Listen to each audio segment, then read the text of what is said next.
Welcome, everybody. Podcast episode 1 with my brother, Colten Paynter. Colten, where are you at right now, and what are you doing? So I'm in currently San Antonio, Texas, baby, and I'm in the Air Force. So I've been out here for about 2 years and just graduated my tech school for government contracting. About to get into that, whether it's civilian side or government side. Really excited to get into that. And San Antonio, Texas, hot, very hot compared to California, How hot is hot and humid. And right now it's coming down with rain, about 85 degrees coming down with rain. We just kind of got lucky with the hurricane.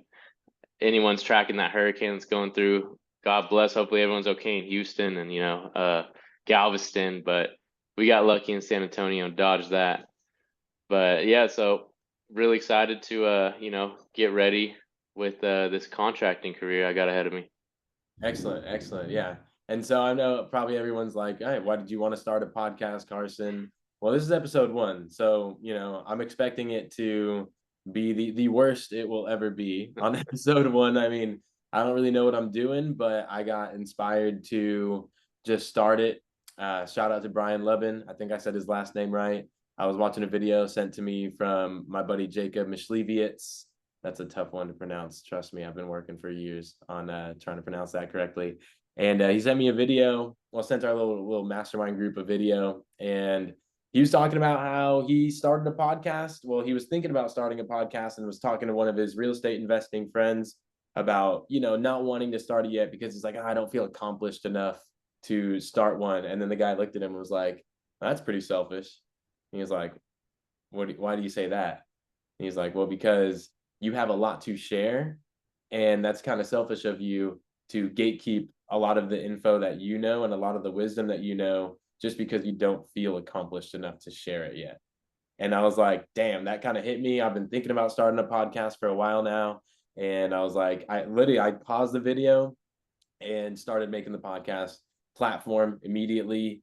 Started reaching out to some people, made the description, made some logos during my lunch break for work. And yeah, and I was like, hey, no better person to have on episode 1 than my brother. So he's going to ask me some questions of, who I am, what am I doing on this podcast, basically. But we're going to really paint the picture for future episodes moving forward. So this is going to be a shorter one. And yeah, I just wanted to start it out of, I don't know, I just felt like the universe was telling me, go do it right now. So yeah, Cole, do you have any questions for me?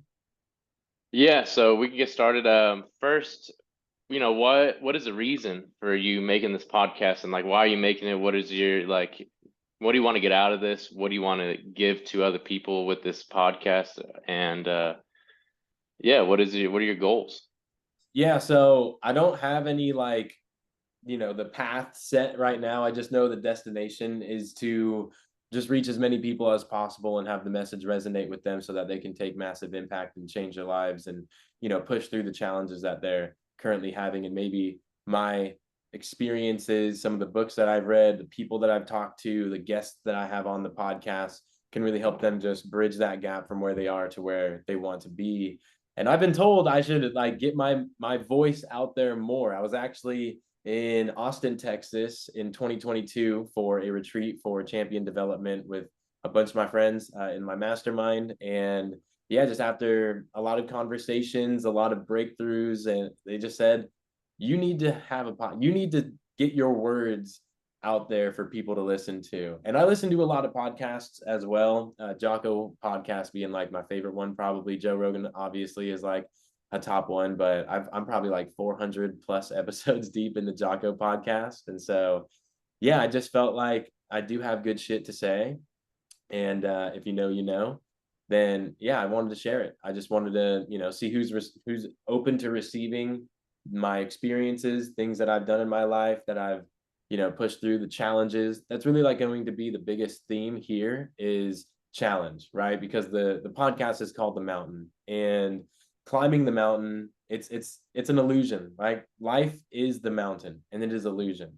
As soon as you feel like you have reached the top of the mountain, that's when you start your downfall. You always have to be climbing, you always have to be growing, you always have to be going towards something that is bigger than yourself, or else you kind of lose that purpose, you lose that light within yourself. And life just starts to get a little bit more boring. You start going on that descent, right? And so, yeah, I think it's important to stop on your climb up the mountain and enjoy the views, right? Look at the sunset, to the lake on the other side, but you can't be there too long, right? You got that, you have to have that mission, that peak that you're striving towards. And, no goal is worth it if it's easy. Nothing in life is worth it if it's easy. And so doing hard things is what this podcast is about, challenging yourself, enjoying the moment, being present, having gratitude that you're able to even be on this hike up the mountain, right? And I've just had a lot of different insights on mountains that have led me to several breakthroughs in my life, starting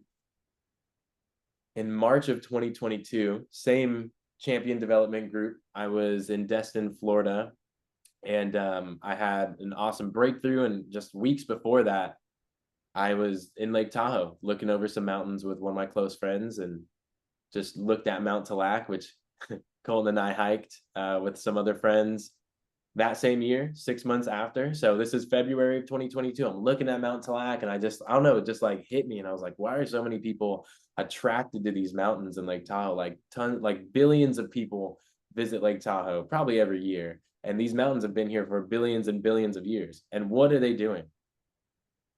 Nothing. They're just being a damn mountain. Like, that's it. They're being themselves authentically, and they provide so much for the world, and they just attract people from being themselves. And it really just hit me, and I was like, wow, we are our own mountains. Like, if we are just authentic to ourselves, we are also going to attract everything that we want, all the abundance and all the love that is possible. But that's only if we are being our true authentic selves, not trying to impress other people. Like, the mountain's not sitting there like telling people, hey, like, come follow me, come visit me, come look at me. No, they're just being so magnificent that people are drawn to them. And they also provide, right? So the top of the mountains, if anyone has climbed a mountain, there's not shit at the top of a mountain. There's just rocks. There's no trees, there's no life.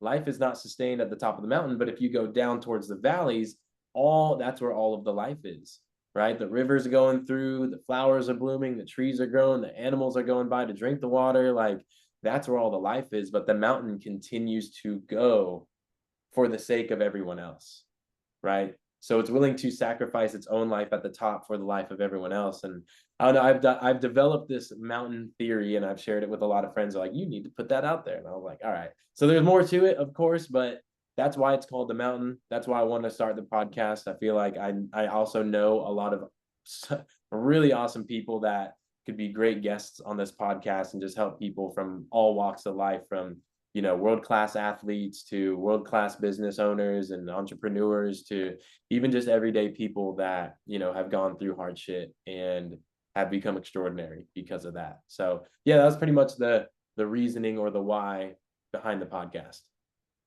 Yeah, we've ourselves hiked some pretty insane mountains, and I've had to persevere through a lot, especially with one of our biggest hikes that wasn't expecting a lot of snow. About halfway, about halfway through one of our, I think, 8-9 hour hikes up Heavenly Mountain. Yeah, East About Peak. halfway, East Peak, yeah.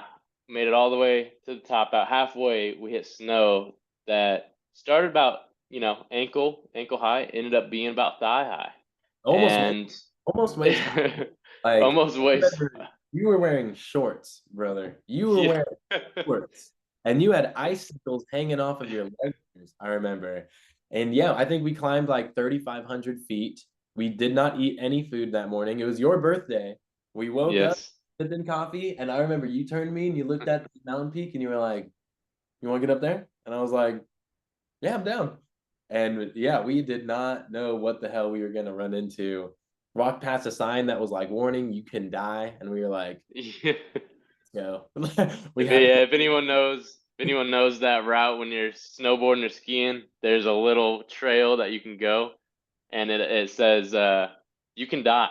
Be caution, be aware, you can die. And yeah, it was one of the craziest, probably the most exciting and most persevered hike I've ever been on in my life. Yeah. Which, what are you gonna do? you're just gonna keep going and one foot after the other. You're not really thinking about much except for just being present, being there, and enjoying yourself. And no matter how much pain you're in, and no matter how much it hurts, you're one step after another and enjoy every part of it. Yeah, you can't just sit there. You can't just stay there. Yeah. That was not going to be a good idea, just standing in snow, just like, well, if we just rest. No, there was no rest. Like, we had to go. Like, especially, you never know what could happen if we stayed there. It took us 9 hours to do that. And we were fasting the entire time. Like, we did not eat anything. We were barely even drinking water because we were just going. And yeah, there was no rest and stop and let's take a breather. Like, no, we like imagine if the sun went down. It was November. Like the sun was Yeah. setting earlier than it is. So yeah, my brother is one of the biggest inspirations for me. He's probably pushed me the most out of anyone in my entire life. Just through sports, through mindset, through lifting and just training and helping me develop that mindset of like, who cares, work harder, no complaining. Like I remember on that hike, I was complaining. And I never complained. And I was like, why the hell did we go this way? What the hell? Yeah. Like we would drop off sometimes of a rock and like I am waist deep, like almost to my belly button in snow. And we did not have any snow gear on. And I'm like, what the hell? And he's like, hey, are you gonna keep bitching or are we gonna like just go? And I was like, man, I'm sounding like an entire bitch right now. Yeah, you're right. And like, so my brother's always been there, for those of you that, have known me recently, like in the past 5 years, like growing up, I was not like this super tough, get after it guy. I mean, I always got after it, but I was a brat. Yeah, I was a crybaby. And like to the max. Like if I didn't get my way, I was banging my head on the ground, like being dramatic, being just an absolute brat. And Colton being my older brother, he would put me in check. And then I'd cry to my mom and then get him in trouble. Just the classic, like It little brother. wasn't even a cry. It was mostly acting and And I fake was crying acting. and trying to get me into trouble. To mom, crying wolf every single time when he wasn't even, I was teasing him. And yeah, a lot of fights growing up that kind of, turned us into, our relationship that we have today. And, I'm very thankful to have Carsen as a brother because I've learned a lot from him growing up as well also. And being, one of the most well-spoken persons that I've ever met, and seeing him grow from being, a little kid who was a brat all the time and, was always mad if he didn't get his way and crying, to see the way he grew. And a big part of that was, getting him into a sport that he was actually very passionate about. And that was wrestling, which, kind of humbled him. Other than me humbling him, was wrestling was one of the biggest impacts on his life that I saw him grew from, car baby, which was his nickname growing up because he was the kind of the runt Cry of baby. our pack.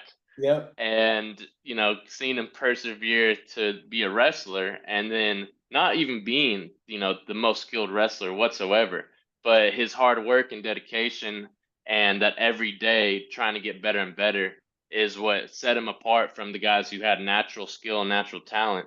To Carsen just being that hard work every single day got him past those guys who didn't show up every day, didn't work hard every day, but just were naturally good.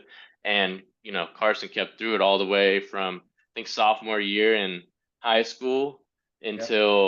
until college, until through past college. So that was like seeing him grow from car baby, the non-wrestler, the crybaby, to the college wrestler was one of the biggest things I've seen. Now I used to whoop him up when we were younger, and now it's a completely different story once he got into later on in high school and in the early college wrestling. I was like, dang, now Carson could take me on pretty damn good, and I can't.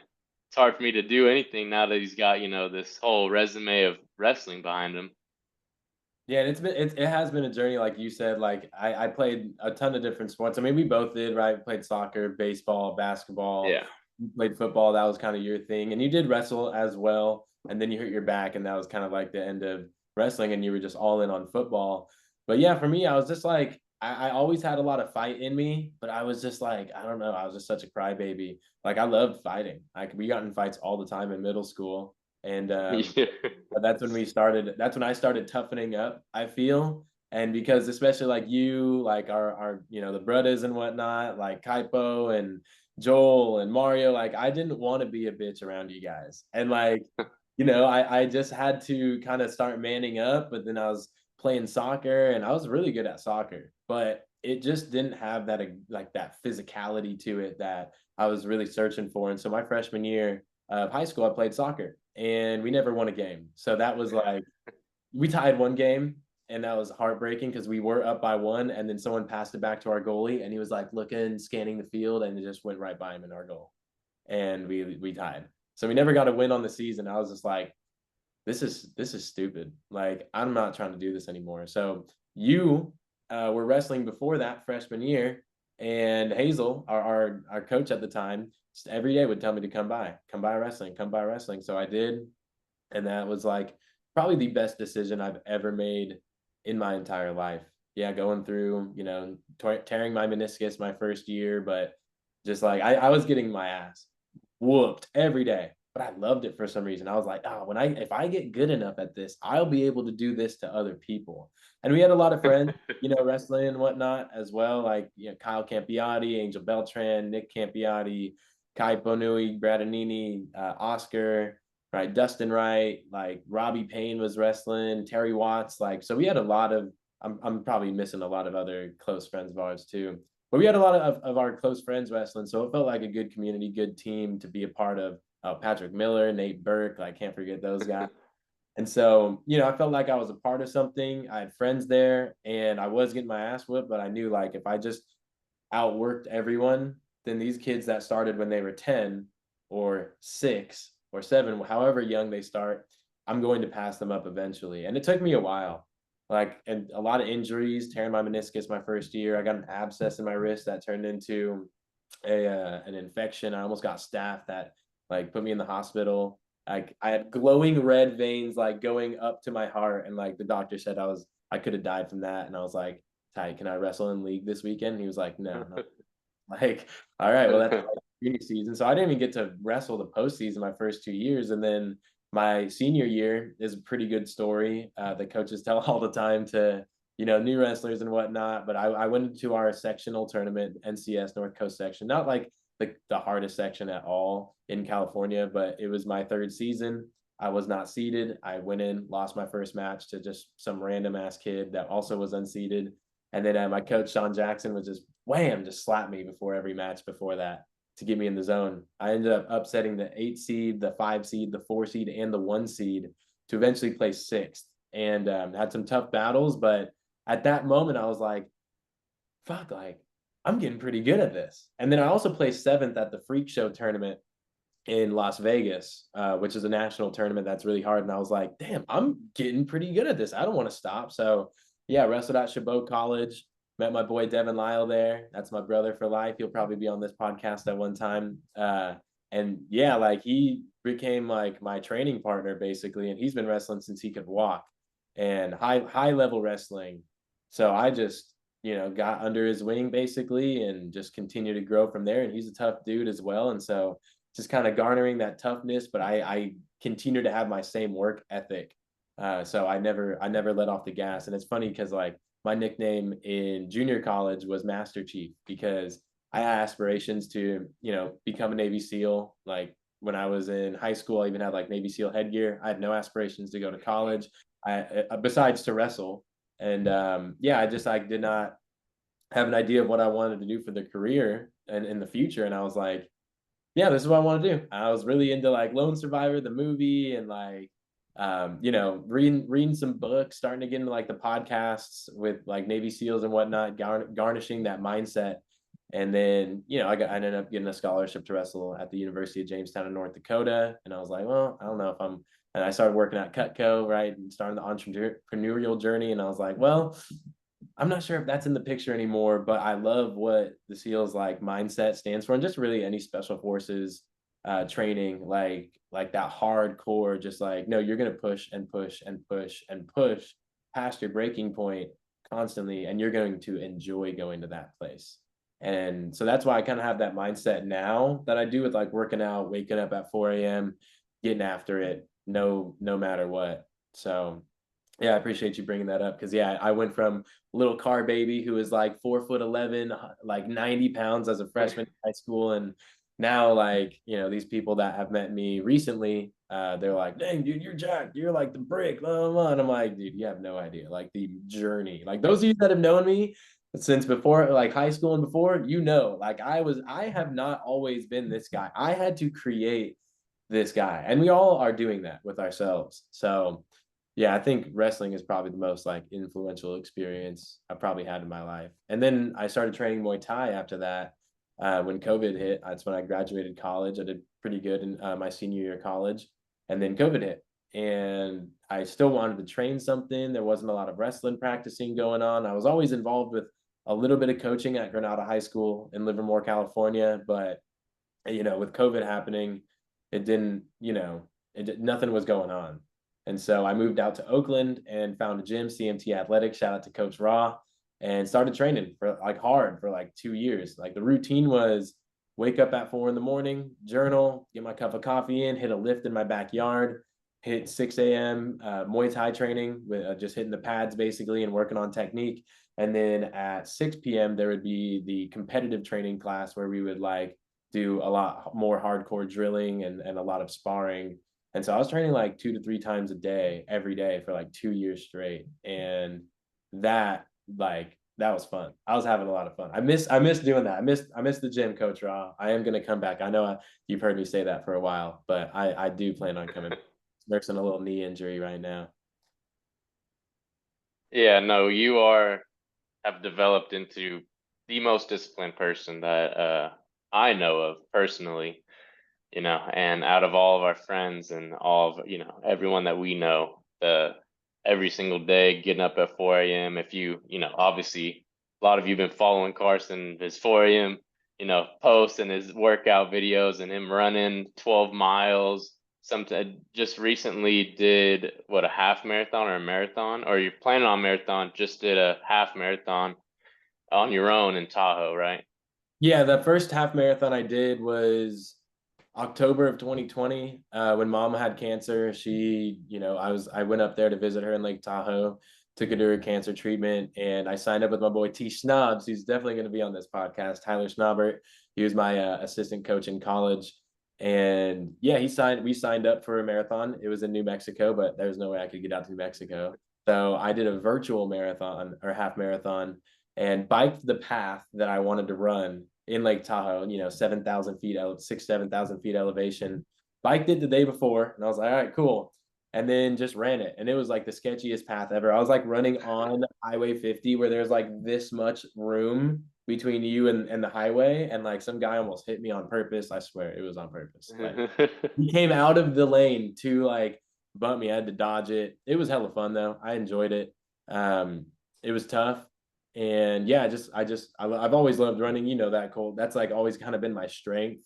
Like even with wrestling, like I knew I was gonna get like whooped when I was new, but I knew I could outrun everyone. I was like, I know they're gonna beat me in wrestling, but I will outrun everyone. And so I kind of leaned into that, and I still run. So like since then, I've just ran probably like a couple dozen half marathons just for fun. Just like wake up in the morning, get a little cup of coffee and some water. It's nice outside. Yeah, I'm just gonna run up Grizzly Peak here in Berkeley, 2,000 feet climb, and go all the way down through like UC Berkeley, hit the water, the Berkeley Marina, and cut it back home. I kind of have like my route.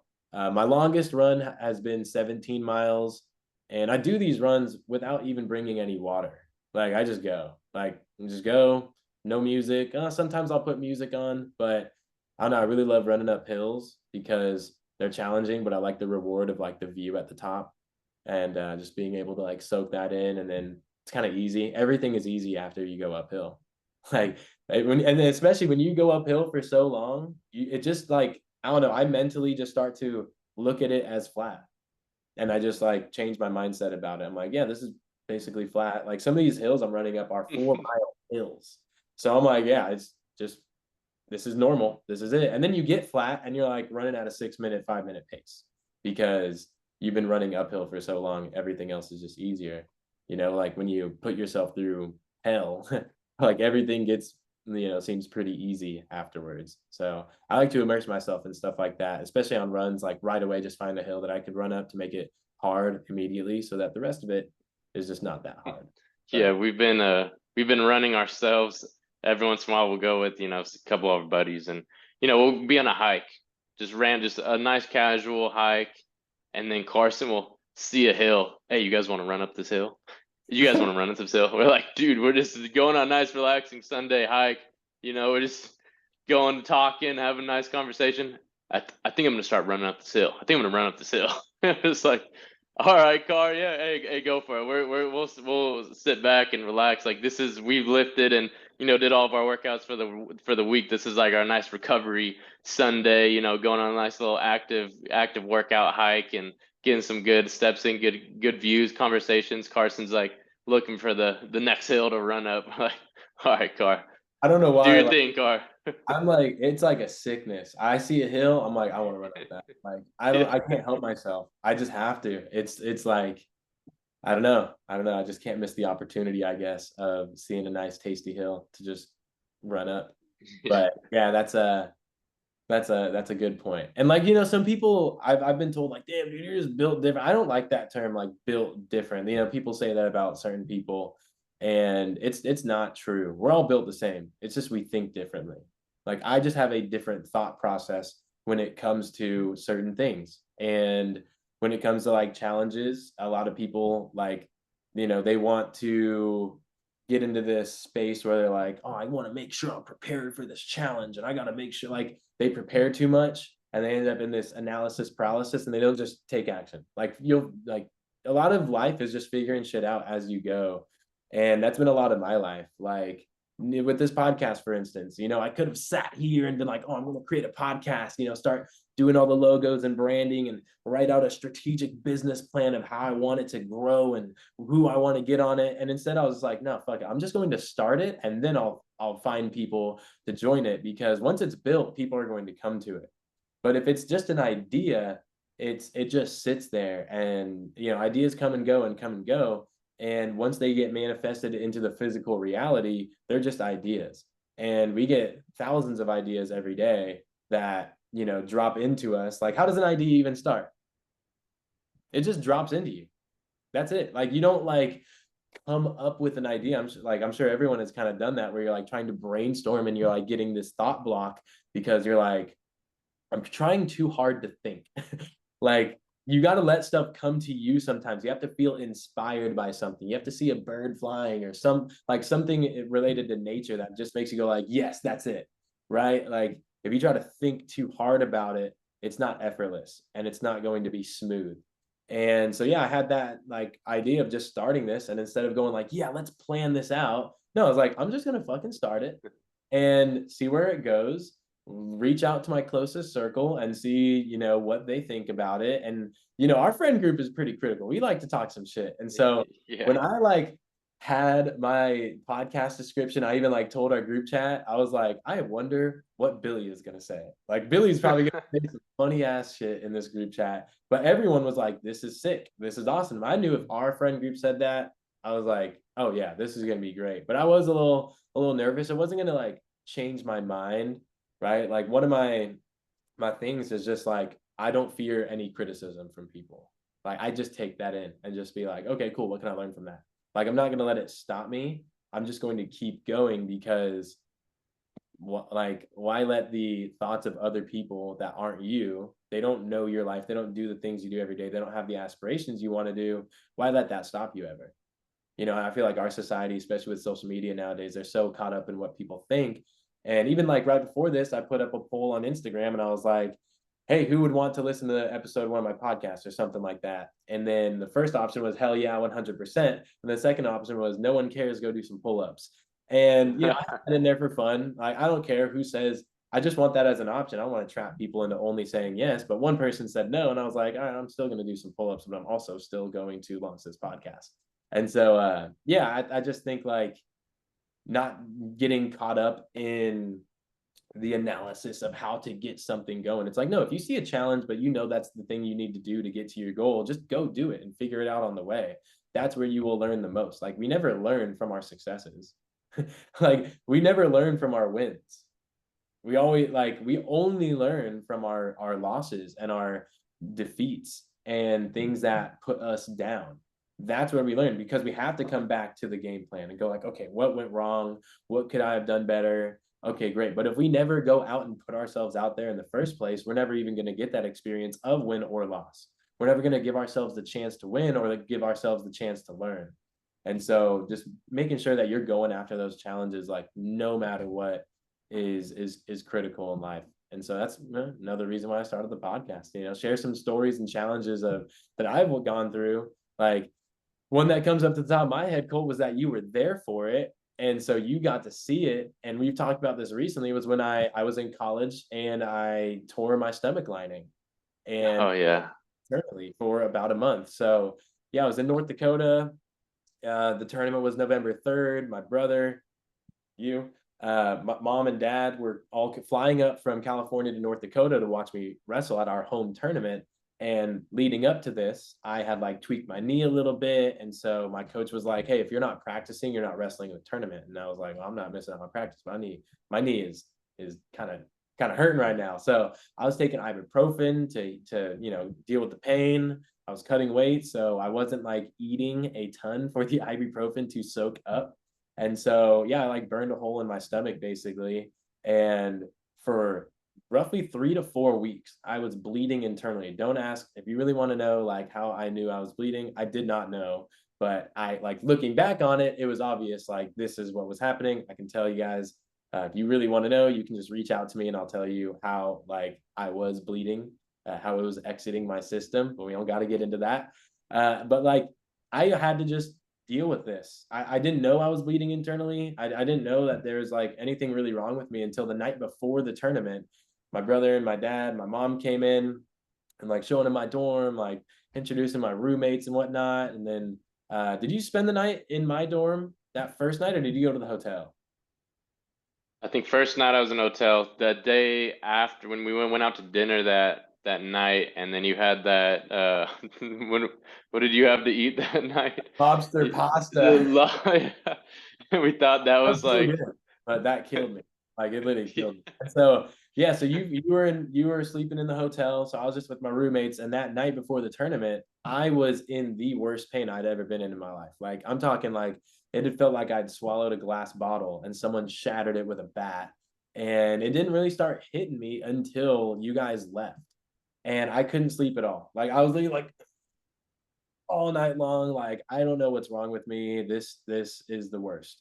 And all of a sudden my alarm's going off for 6 a.m. to at 6 a.m. to go to weigh in. And I was like, damn, I did not even sleep at all.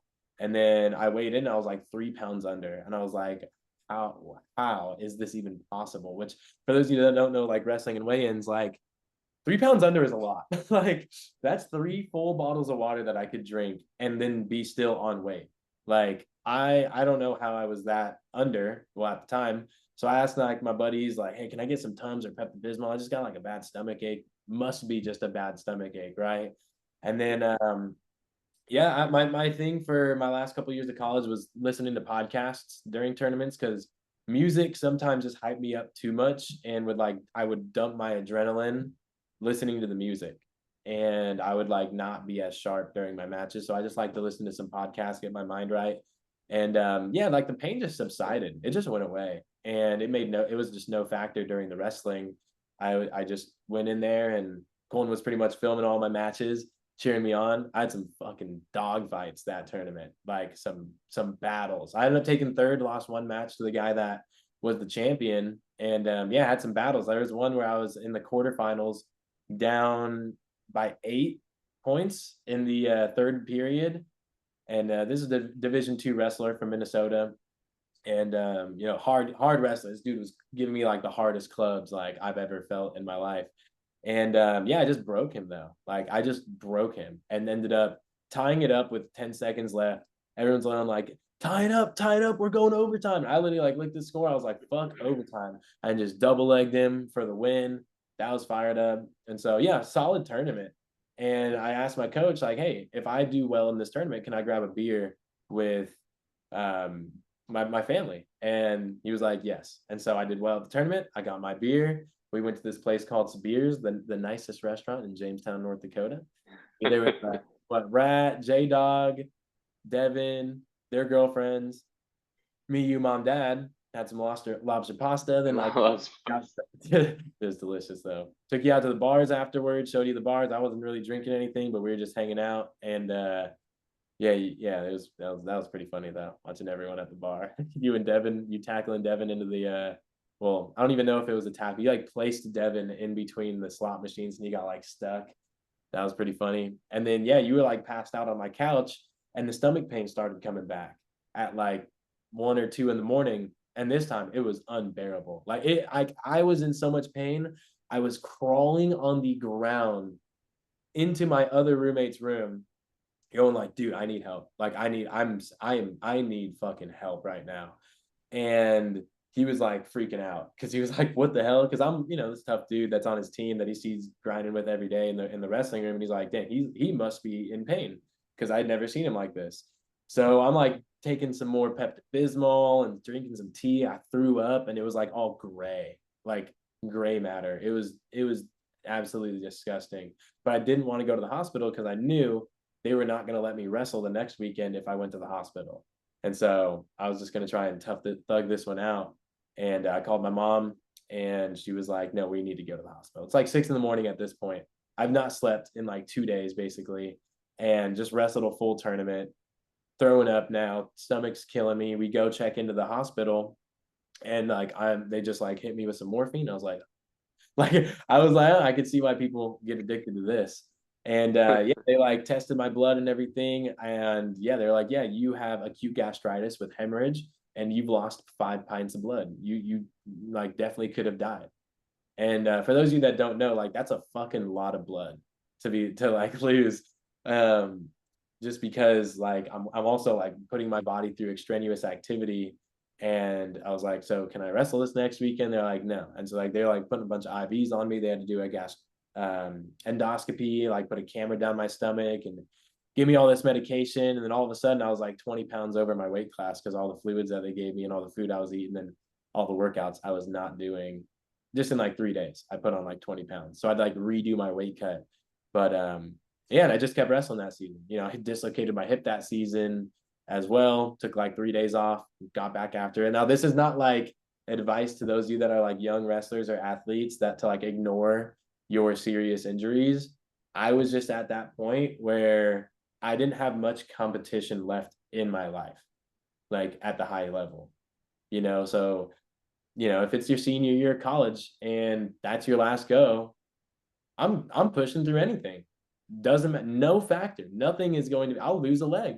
Yeah, I'll Anthony Robles it. Those of you that know Anthony Robles, one-legged wrestler, won the NCAA title. Like I will find a way to just keep going, but that's a mindset that's been developed because that's just kind of always been how my life has gone through wrestling and just like consistently getting over those challenges and not letting anything stop you except for death, and even not letting death stop you because your mission has to be so strong that even if you die, your mission lives through the people that you have influenced and impacted throughout the way. And I've developed that since after college.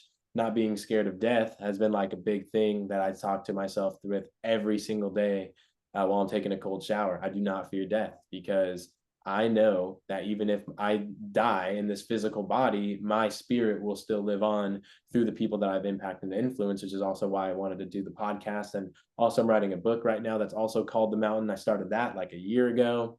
And that's going to be a much more detailed, in-depth explanation to like my life, my mindset, things that I've gone through. I've been told I should write a book. I've wanted to write a book, but also that kind of imposter syndrome of like, I don't feel accomplished enough to write a book. Yeah. And it's like, you don't have to write your story of all of the achievement. You can write the origin story and the journey that has gotten you to that point while you're still in it.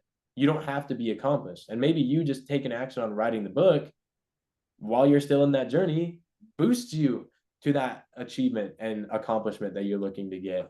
That gives you even more, like you just never know. So when you feel called to do something, when you feel inspired, when you're in the shower, and you have that one thought, or you're going on a walk with your dog or without your dog, whatever, and you just get that thought. Like, my biggest advice to anyone listening to this is just take action on it immediately.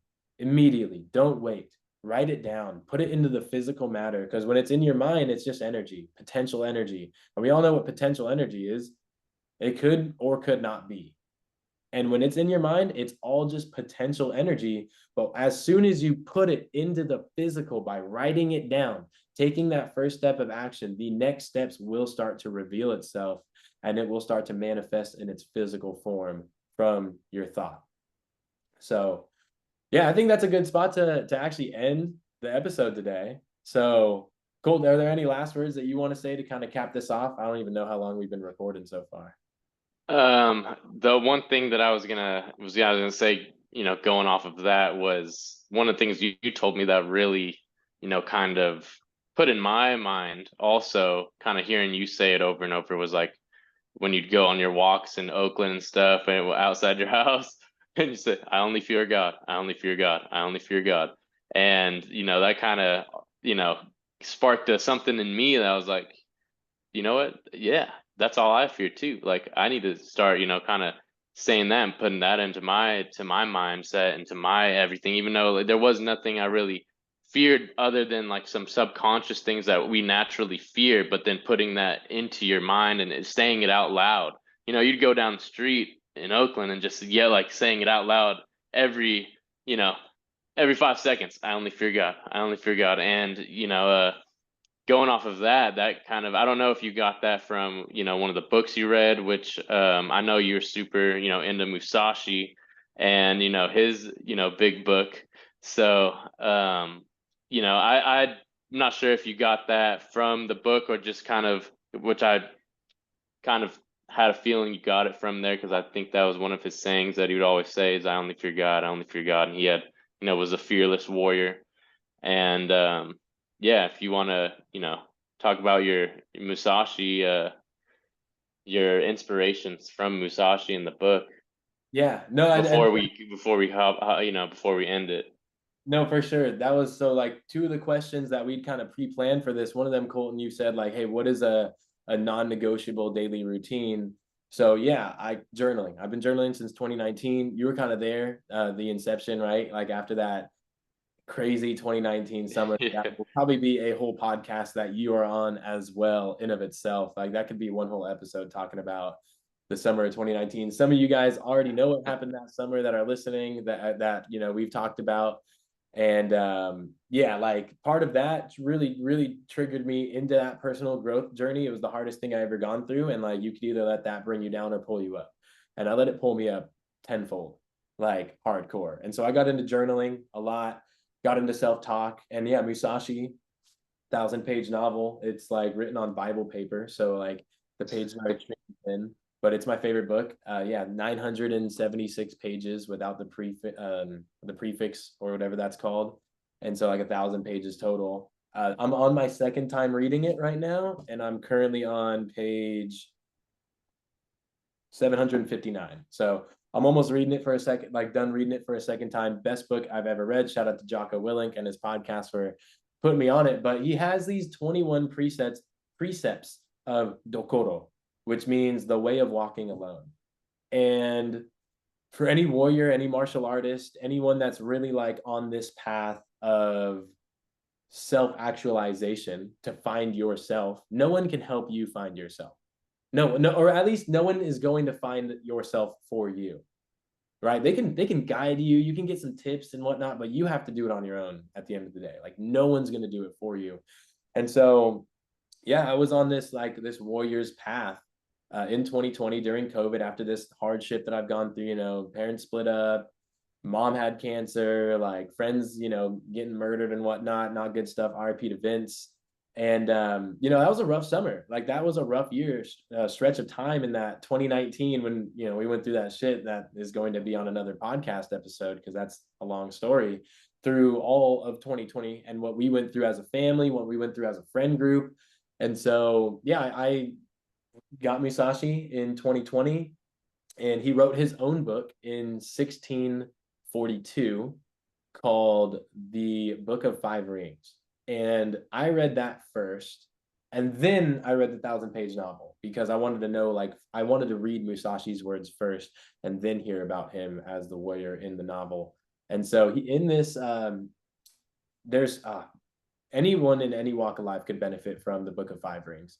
It's kind of guided towards military strategy and martial arts, but he says martial arts has to do with everything in life. And so even as like a business person, I've gotten a lot of value out of it, and like leadership wise, gotten a lot of value of it. But the 21 precepts of Dakota, the way of walking alone to really find yourself, the path of discipline, basically.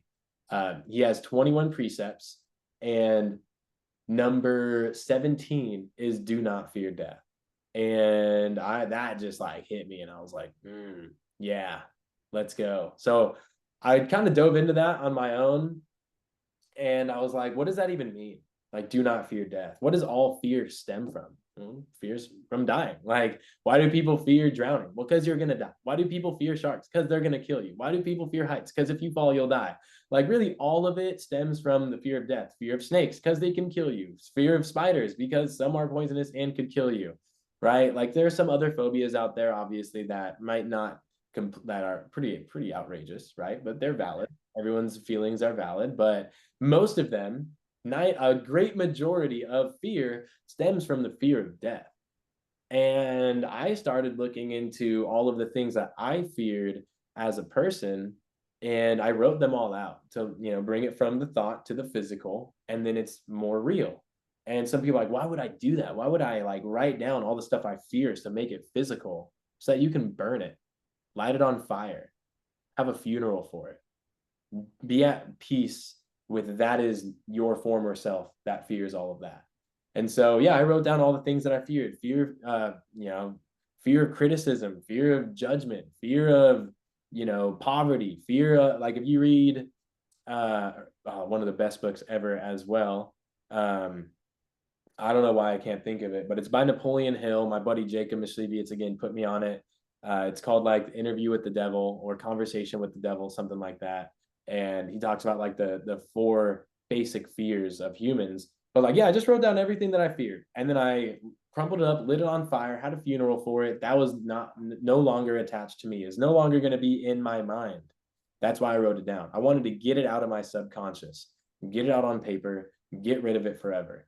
And then part of my routine is journaling, right? And so I started journaling, I am the fearless warrior of God, every day in all caps. And then, yeah, when we were living on the ranch in Livermore, Colt, when we were lifting at 4 a.m, after we'd get done lifting, you guys would leave and I would go like strip down just to my shorts. That was it. In the wintertime, which it's like 30 degrees in Livermore, and I'd walk on our lonely ass, dark ass road and just back and forth, just say, I do not fear the cold. I do not fear the darkness. I used to be terrified of scary movies. Colton knows this.